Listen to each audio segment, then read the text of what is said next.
चौदह फरवरी 2019 ये तारीख हर हिंदुस्तानी के दिल में छपी है।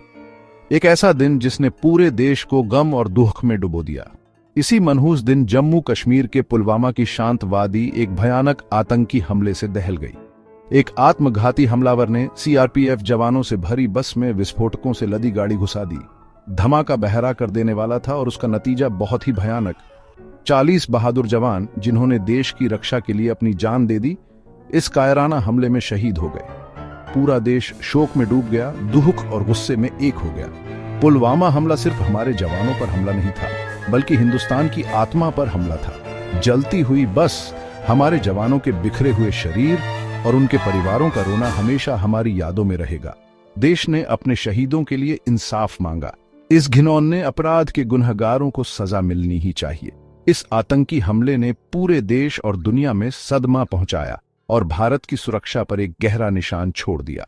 दुनिया ने डर के साथ इस हमले के बारे में सुना और इस बर्बरता की निंदा की।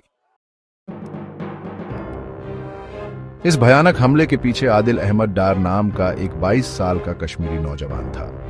पुलवामा जिले का रहने वाला डार 2018 में पाकिस्तान के आतंकी संगठन जैश-ए-मोहम्मद में शामिल हो गया था। नफरत से भरा और दिमाग धोया हुआ वो भारत को अस्थिर करने वालों के हाथों का मोहरा बन गया था। हमले से पहले डार ने एक वीडियो मैसेज रिकॉर्ड किया जिसमें उसने हमले की जिम्मेदारी ली। इस खौफनाक वीडियो में उसने जैश-ए-मोहम्मद के प्रति अपनी वफादारी और शहादत पाने की अपनी इच्छा के बारे में बताया। इस वीडियो ने आतंकवाद की खतरनाक प्रवृत्ति और इसमें शामिल ताकतों की याद दिला दी। डार के कामों ने कई लोगों को हैरान कर दिया, खासकर उसके गांव में, जहां उसे एक शांत और कम बोलने वाले नौजवान के रूप में जाना जाता था।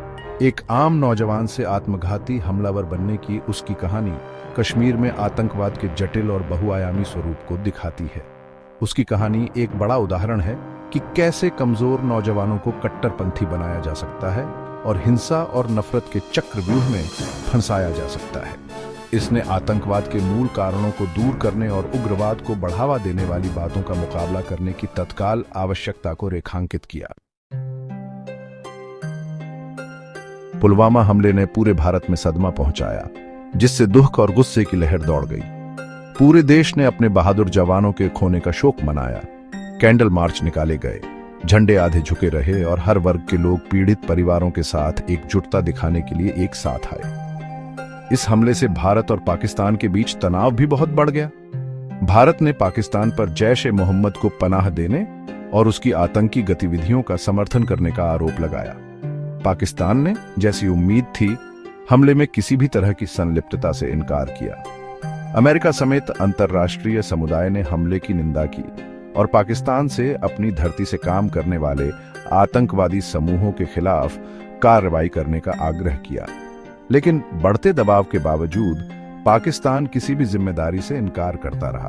पुलवामा हमले ने सीमा पार आतंकवाद के मुद्दे को दुनिया भर के ध्यान में ला दिया। इसने पाकिस्तान समर्थित आतंकवाद के खतरे और अंतर्राष्ट्रीय समुदाय द्वारा इस खतरे से निपटने के लिए ठोस कदम उठाने की तत्काल आवश्यकता को उजागर किया।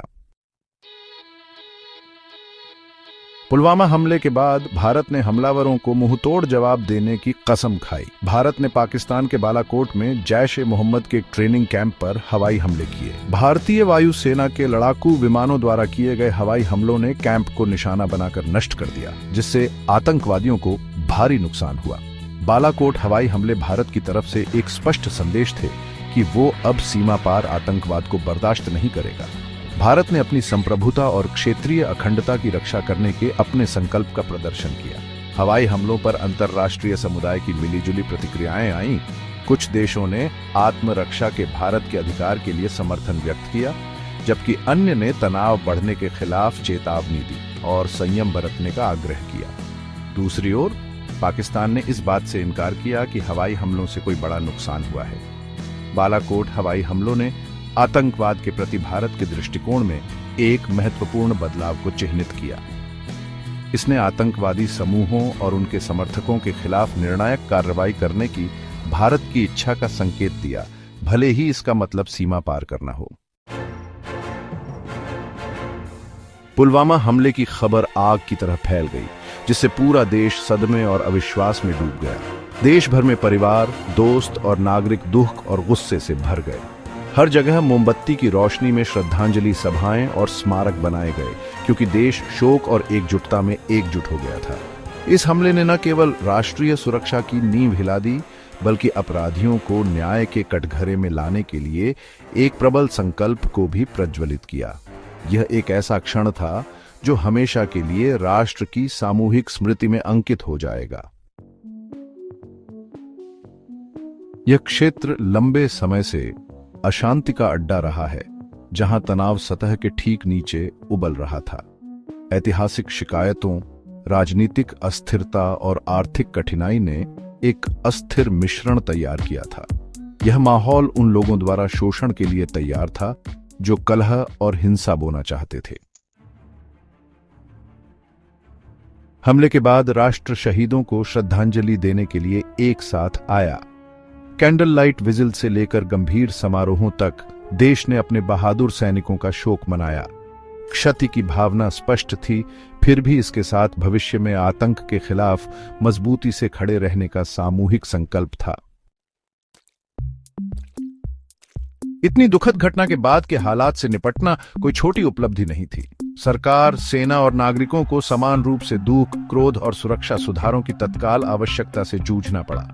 यह चिंतन और कार्रवाई का समय था, क्योंकि राष्ट्र ने खुद को ठीक करने और भविष्य के खतरों से खुद को मजबूत करने की कोशिश की। पुलवामा हमले ने इस क्षेत्र और राष्ट्र पर एक लंबी परछाई डाली। इसका प्रभाव न केवल तत्काल बाद में, बल्कि बाद के महीनों और वर्षों में महसूस किया गया। इसने चल रही चुनौतियों और लचीलेपन की स्थायी भावना की याद दिला दी, जो राष्ट्र को परिभाषित करती है।